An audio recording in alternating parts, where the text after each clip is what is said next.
The Chair Academy's journal, Leadership, has been in print for the past 20 years.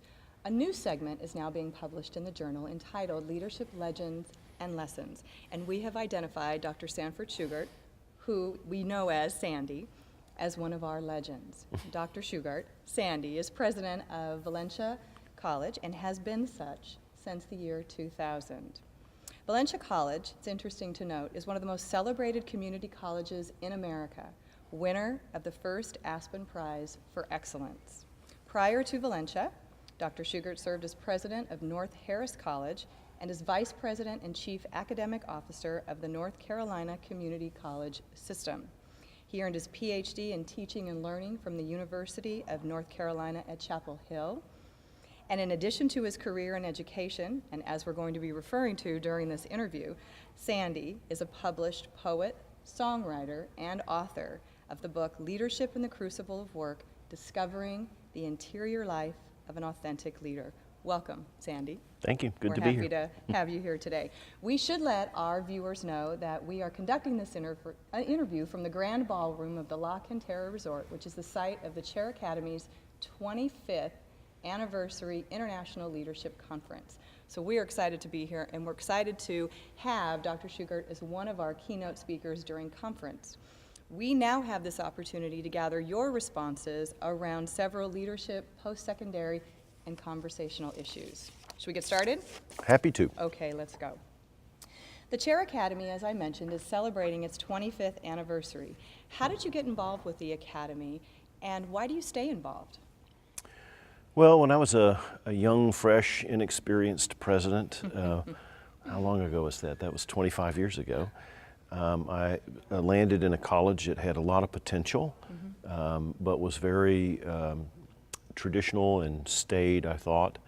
And we wanted to build a new kind of leadership culture there, one that sort of opened things up and gave people an opportunity to contribute. So I went looking for professional development opportunities for deans, assistant deans, department chairs, and there just weren't any. Everything was aimed at senior executives and really didn't deal with the day-to-day challenges of a person in a faculty suite. And so I called my mentor and friend, Paul Elsner, and asked him if he knew of anything. He said, yes, we've just gotten something started and off the ground here. We did it for Maricopa initially, but we're opening it up now to other colleges, so you should check out the Chairs Academy. He introduced me to Gary Filan, and so I sent platoons, really, of staff. We would send 5, 6, 7 at a time through the year-long program, as well as attending conferences and those things, and found it a really powerful way for them to bond as colleagues and friends, to develop their chops as leaders, to imagine trying stuff that they'd never tried before. And it really was very, very important to liberating the leaders of that college to do their best work, and have been using it for those sorts of things ever since. You talk about developing leaders, and I know that in doing some research, you became a senior leader at a really young age, of a large organization at a very young age. And in your words, you realized that you were quickly becoming someone you didn't want to be. What were you becoming, and how did you change? Well, it's important to know that I wasn't pursuing a career, that I just sort of fell into 2 or 3 jobs in a row. I was in graduate school and finishing up a doctorate, and loved studying and learning, and thought the band might make it someday. And these jobs were offered to me, and I took them really knowing that if they were temporary, that was okay with me. So I didn't feel a lot of risk. But when I was hired by the brand new president of the community college system in North Carolina to be a vice president to him, I really was way, way in over my head. Thrown into the deep end with sharks, as they say. So many leaders are, aren't they? Yeah, sometimes that can be a great learning experience, more often than you drown. Yeah. And I'm sure many thought I would, and I probably should have. But I found that I had lots of good teachers around me, and some not so good, but they were willing. Yeah. And they were teaching me the chops of leading in that kind of environment. Now, that's a big, big bureaucracy. 60 colleges, 850,000 students, billion-dollar budgets, multi-layered bureaucracy, full of palace politics. And you survived. I did, and in fact, against all odds. And in the process, began to master the tools of success in that kind of environment.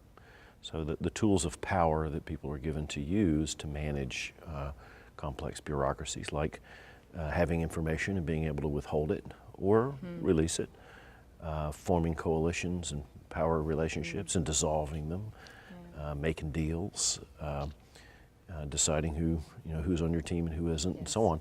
And as you use those kinds of tools, as you use any tool at work, they begin to shape you as much as you're shaping the work, maybe more. Okay. And as I was having success and learning to use those tools, it became apparent to me, really through a friend, that I was becoming somebody I didn't want to be. That I was becoming arrogant and difficult and ornery, and that I was friend. a good friend, a good friend. And I woke up one day to an epiphany that I would be deformed in my character if I didn't deal with this somehow. And looked around and saw all the other deformed characters around me and thought, they started just like me. And it's not just that it was happening to me, but it was happening at work through success, not failure. So I had to figure out how I could be responsible in the world, really responsible, without ruining myself. And of course, I was in my 20s, and it's all about yourself when you're in your 20s. What was even more powerful as I delved into this was discovering that I created that environment for other people. And so I bore some responsibility if they ended up with deformed characters. They were following you. And I called it the crucible of work, so heat, pressure, reactivity, corrosive byproducts, just like a staff meeting. Exactly. And I not only had to be able to thrive somehow in that crucible, because it's unavoidable, but I also had to come to grips with the fact that I created other people's crucibles. And so I set out on a kind of a quest to figure out if it was possible to be effective at work in a modern organization, but to go home and send people home at the end of the day nourished instead of depleted, Empowered, enlarged instead of diminished. So that at the end of their work, they felt like they'd been on a journey, not in a rat race. You mentioned your book. You mentioned the crucible in work. So how do we endure the crucible? And to become valuable and authentic leaders? How do we do that? Well, crucible is a metaphor. And when I first stumbled on the metaphor in my journals, trying to figure all this out, I thought it was about metallurgy, a place of purification. The heat serves a purpose there for separating the dross from the silver. I discovered later, as the metaphor shift, which is what good metaphors are supposed to do, as it shifted to alchemy, that it had a more powerful meaning. In alchemy, the basic idea is sort of a mixture of magic and philosophy and religion, and a little bit of science. The idea was, if you could find the rarest substance in the universe, called the philosopher's stone, which symbolized wisdom, that you could put a tiny amount of that in a crucible and heat it up with an ignoble or base metal, like lead, and it would be transmuted or transformed into a noble metal, like gold. So lots of imagery there. So I thought, what if work could be a place of transformation, right? And so the big question is, where's the philosopher's stone? What is the wisdom that turns what would be a deforming experience into a transforming experience? So that was my quest. And the short answer for me has been to discover that my first work, my most important work, the work I must not neglect, is my interior work every day. And that what I do out in the world becomes material for the interior workshop. What I do in the interior workshop shapes me for my work in the world. And that conversation, interior work flowing into exterior work and back again, creates a connection, so that what I'm doing in the world is expression of who I choose to become. Now I'm not a victim of it anymore. I'm somehow shepherding my own character. What a powerful message. especially to new leaders who are just in the trenches and who are feeling overwhelmed and overworked and are bringing their whole selves to work and not realizing that this is happening and maybe not being clear on who they are on the inside. So what tips and tools would you provide for them as they move forward in their careers? Well, you just said one of them. I find most people have stopped bringing their whole selves to work. They live a lot of themselves at home. Typically what they bring to work is the least of themselves, their competence. And what they leave at home is their vulnerability, their sense of love and regard for others, their fears, their hopes, their dreams, and so on. And maybe even their creativity, which is to say risk-taking behavior. So the artist is left at home and the craft worker goes to work. And so the first step is to have the courage to say, I'm going to be all of myself all of the time, and that's going to take work. I'm going to have to work at that because I've learned to live in silos. The second is to do what we talked about a minute ago, that is to find out how you are called to do your interior work. I do mine mostly in journaling, almost every day for years and years and years. You physically write in your journal. If I so don't there's write a lot it, of reflective thought written down. yeah, if I don't write it, I haven't really thought it. Okay. That's the way I'm made. Okay. Some people do it on long runs, some people do it on their knees, some people do it with a partner, but everybody has an interior workshop that's largely neglected.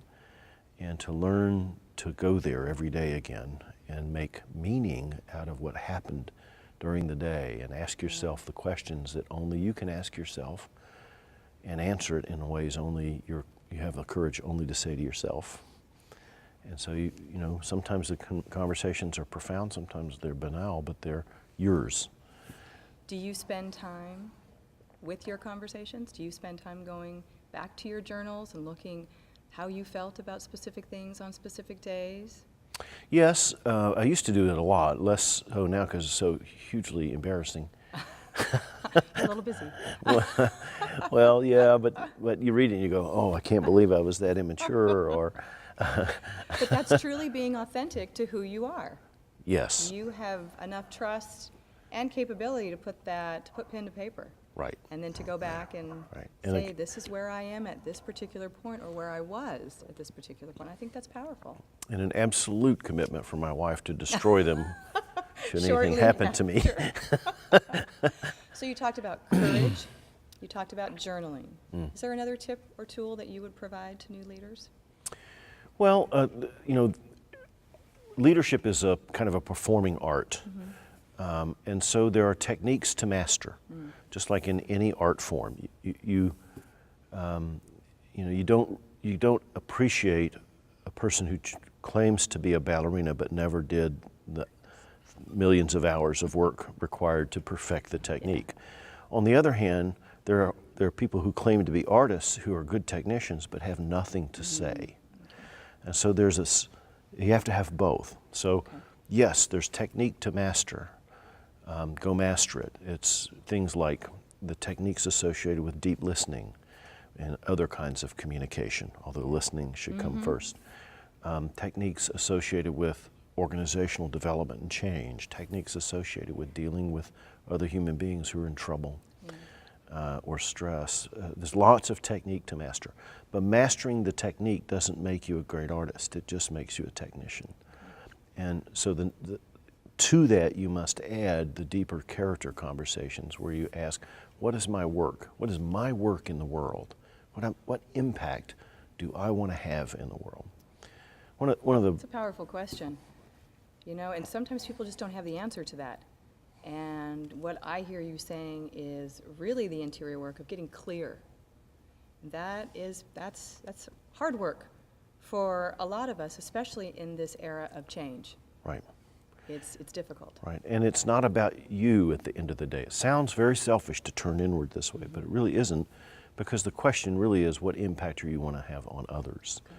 So what I see often with young and sometimes mature leaders is that they think they're being hired to run something, and they're not. They're being called to make an impact. What a And that's difference. very different, That's yeah. very different. We are fortunate this week to have Jeffrey Bueller attending our Academy Board meetings.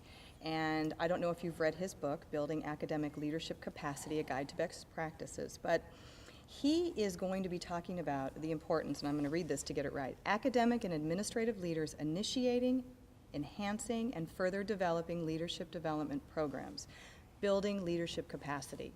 Why is that so important? Well, for one reason is that we function at such huge scale. So, I have occasionally a visiting chair at one of the colleges at Oxford University in England.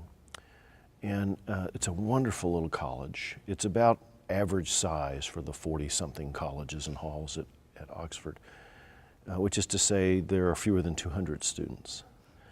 And administratively, they are completely inept. Really? And the first words out of their mouth whenever anything happens is, "Oh dear." I thought they were no, maybe. No, they just, nothing gets Okay. organized. There's just no capacity for organization at all. And it doesn't matter, because when they have a problem, they can all get in one room. There are 7 full-time professors, there are 6 or 8 lecturers, and there are 191 students. They can get in one room and talk it out and solve their problem. Yeah. We can't do that.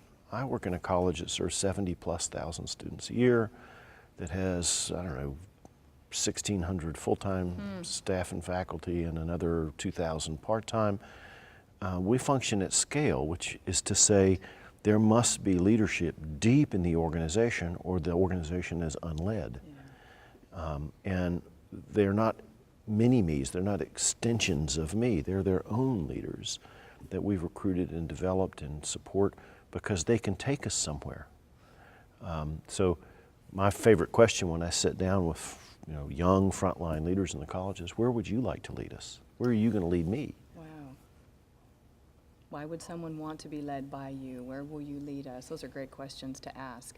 Are you happy with the responses that you are hearing? What kinds of responses do you hear to those kinds of questions that really inspire you, that they're going to be creative, insightful, thoughtful, reflective, caring leaders? What's most encouraging to me, and we weren't there when I arrived 16 years ago, but we're close now. Almost all of the aspiring leaders in our organization are aspiring to the work, not the role. It's not about the title, it's about the work. Yeah, Yeah. they're not career builders, they're not climbing some ladder, they're not, if the work calls out to them and they're responding to the work, there's something useful to be done. Okay. And we have a deep sense of our collective work at Valencia. It's one of the gifts that we're grateful to have received. It sounds like they have aligned themselves to the mission, the vision, and the values of what's most important to move the organization forward, to move the work of the organization forward. Yeah, that's interesting language, the language of alignment. I've aligned myself. I'm not sure I have that much power over myself. But over time, I think by hiring and promoting and supporting and coaching and so on, people have emerged and found their fit in a mission that's profoundly important. Yes. So in the old story about building the cathedral versus laying the bricks, these folks see the big picture. They want to be a part of the big picture. They want to build the cathedral. They don't want to just be a good bricklayer. I think that's really important. In the research that I have seen throughout literature, it talks about lack of goals being a common thread for either why organizations fail or why people fail in their roles. They don't have a clear set of goals, and the mission is not linked to what they are doing. And so it causes a lot of uncertainty and ambiguity. I think that's true, and I think one of the great tragedies of our age is that there's this gigantic lie driving most management theory and most consulting these days, and that is once the smartest people figure out the strategy, all they have to do is get the right metrics and align the reward structure and incentives, and everything will be great. Everything will be fabulous. And that tells me that they suffer from a deep deficiency of an anthropology They don't understand what it means to be human. Yeah. And human beings are, at the edges can be somewhat influenced by incentives and disincentives, but we are not lab rats. Walden 2 didn't happen. Behavioral psychology has a role to play, but not in day-to-day human interactions very much. Humans are more complex than that, and we need a better anthropology to build leadership and management theory on than we have now. And by the way, we need a better anthropology in the social sciences from which they draw, like sociology and psychology. And they're out there. There are people in this conversation, very highly regarded scholars. I think of Christian Smith at Notre Dame, who wrote an amazing book called Moral Believing Animals as a new anthropology for the field of sociology. People are deeper, more complex. Consciousness is much more mysterious than incentives. As we move toward conference, and you being one of our keynoters, speaking tomorrow, you will be talking about what? What is the message that you hope to send? I just stand up and ramble in the moment. Okay. Whatever happens to strike. Okay. Yeah, I think that I'm would not telling be, the truth. that you're not telling the truth. No, I think. You had me. No. What I'd like to do is put an addendum on the last book I wrote. So that's the book about the crucible. The title I've chosen for this talk is Enduring Leadership. Enduring leadership. And what I like about it is it means at least 4 different things. Okay. So it could be, I'm enduring your leadership and it's hard. I'm putting up with you. Or it could mean leadership that leaves an enduring legacy. Oh. Or it could mean leaders who have endurance to see things through. Okay. Or it could mean that as a leader, there's a lot to endure, and you might as well count the cost and receive that, accept the price that you will pay personally for choosing to lead. All 4 of those have material that's worth thinking about in it. Wonderful. So our participants will be able to decide either where they are at this particular point, what are they enduring, so to speak? Yeah, so I don't find how-to Okay. books and talks very helpful. Okay. The 7 good habits, the Right. 5 really good ideas, the 11 laws. I just think those checklists, again, underestimate the complexity of the human experience. Interesting. The best I can hope for in a talk, in a paper, in a poem, in a book, is to get people to ask some different questions. Okay. And take them seriously. So if I can disturb them a little bit, if somebody Ooh, I gets like that. wet-eyed, if somebody else laughs till it hurts, these are good things. So I'm just going to try to stir up some conversation tomorrow. Well, I hope you take this appropriately. I look forward to being disturbed. So let's ask a few of my favorite questions. And Okay. the whole purpose of this is to get you to respond very quick, maybe even a one-word answer, but a very brief response. Okay, I'm going to go through these very quickly. Favorite word? Love. Book? A book by Jacob Bernofsky called Science and Human Values. Subject in school? History. Favorite teacher? Mrs. Purvis, She was your... Latin. Oh. And she knew Caesar. Okay. So now you know Caesar. Yeah. Quote? Gosh. Golden rule, do unto others. Okay. Memory? Playing golf with my father when I was a teenager. Oh, that's beautiful. I know there's a story there, and I'm going to ask you later about that. Movie? I think, gosh, I'm a romantic, and it just embarrasses my children to death. But I would say probably Dr. Zhivago. Ah, okay. They might agree with you. Vacation spot? We have a farm in the hills of Virginia near Mount Rogers, and that's my favorite spot in the world. Sounds lovely. Accomplishment? Well, I can't take full credit, We have 4 amazing children, Okay. and they amaze me every day. Gender? 3 daughters and a son. The oldest is she'll be 30 years old in a few weeks. She's a missionary. I have a 25-year-old who's finished college and is in the coffee business and roasting and all sorts of things. I have an 18-year-old opera major at Webster University in St. Louis and a 16-year-old cellist at home. Driving, just driving. He is driving in many ways. Okay. We're going to leave it at that. You have a twinkle in your eye when you talk about your children. Love them. It's delightful. Favorite gift received? My first guitar. Really? Well, then let's talk about that. You're a published poet, a songwriter, and an author. So with your guitar, with your pen, with the insight you have, what inspires your creativity? Well, I don't think of it that way, I don't guess. Okay. Inspires my creativity. I think the way I'm built is to notice things. And whether it's a scientific insight or a management insight or an artistic insight, it's all the same. The basic idea of creativity is to see likeness between two things that seem different. So, for example, Newton's discovery, quote unquote, of gravity, the story of him and the apple in the orchard, which is all foolishness. Here's what his insight was. Maybe what keeps the moon in free fall around the earth is the same force that causes an apple to fall to earth, except that it doesn't have enough forward momentum to fall beyond the horizon.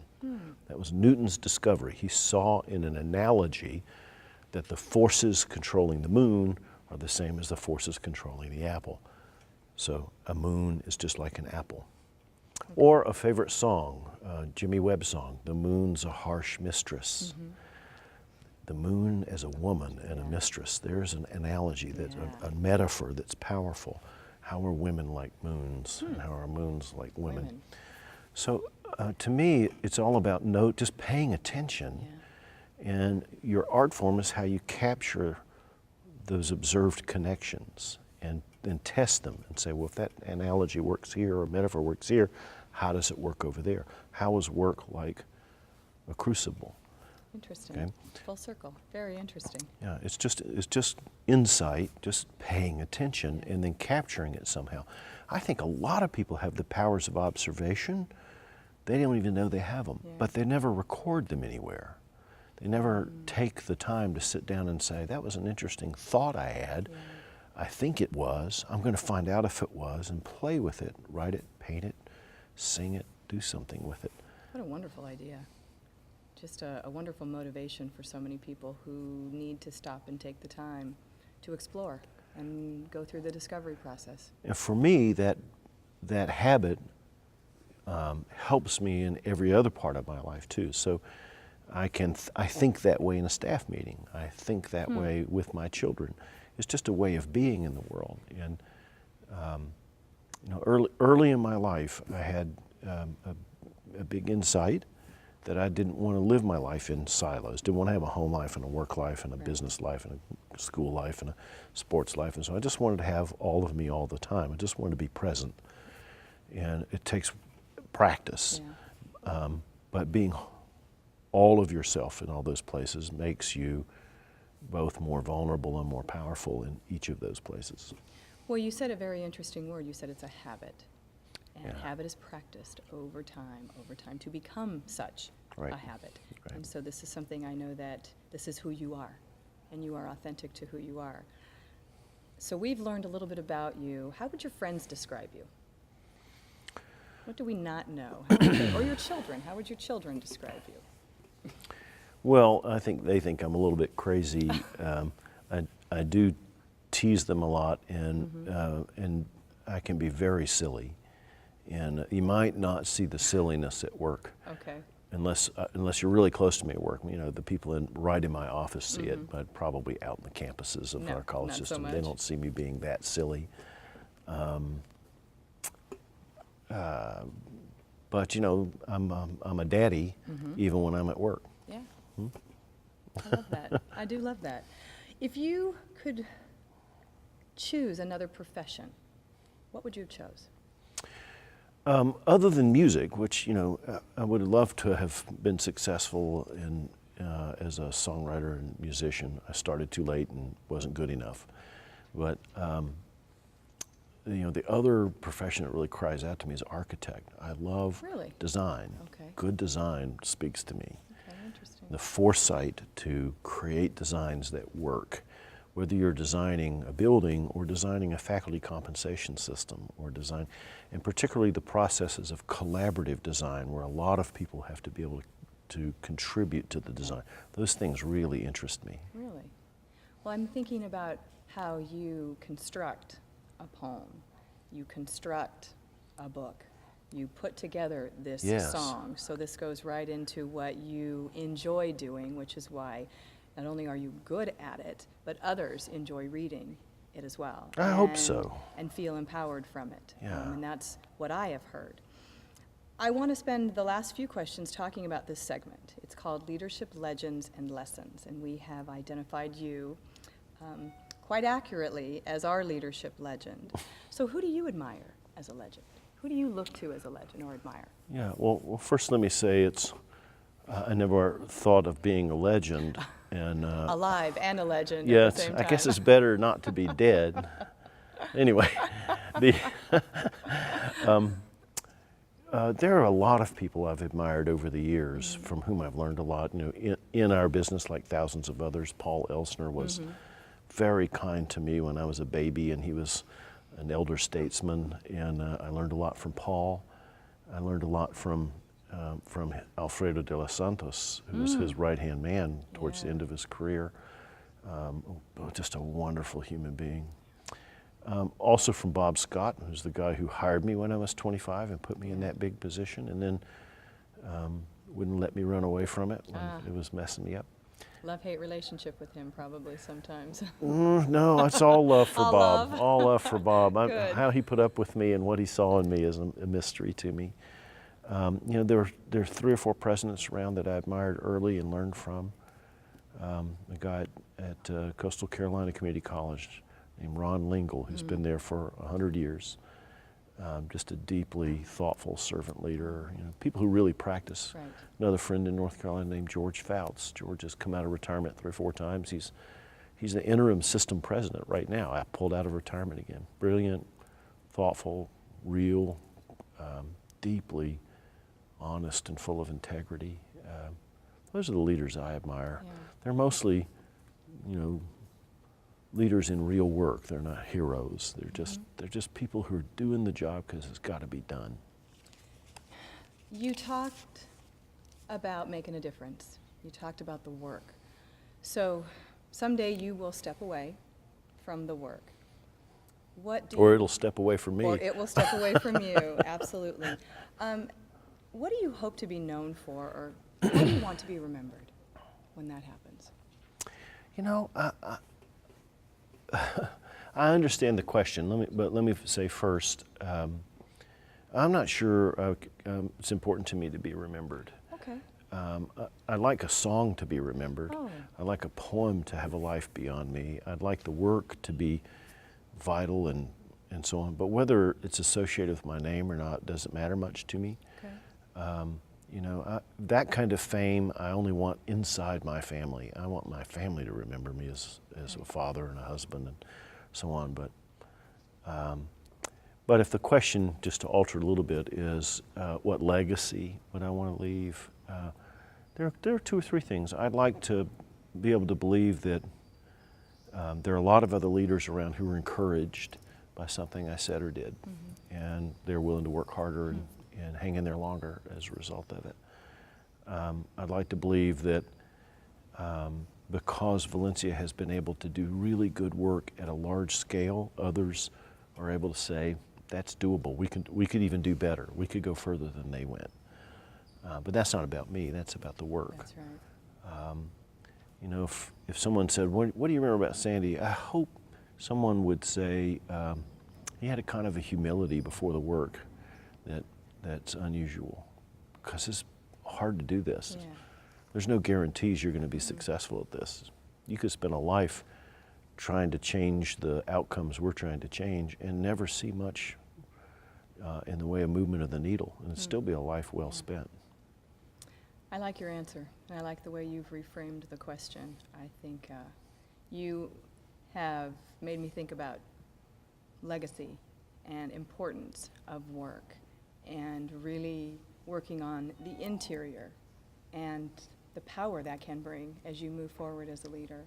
So I thank you for your comments and your responses, as well as the lessons that you've learned along the way. And I know the tips, the tools, and the suggestions that you have offered to our leaders. Any final thoughts or comments?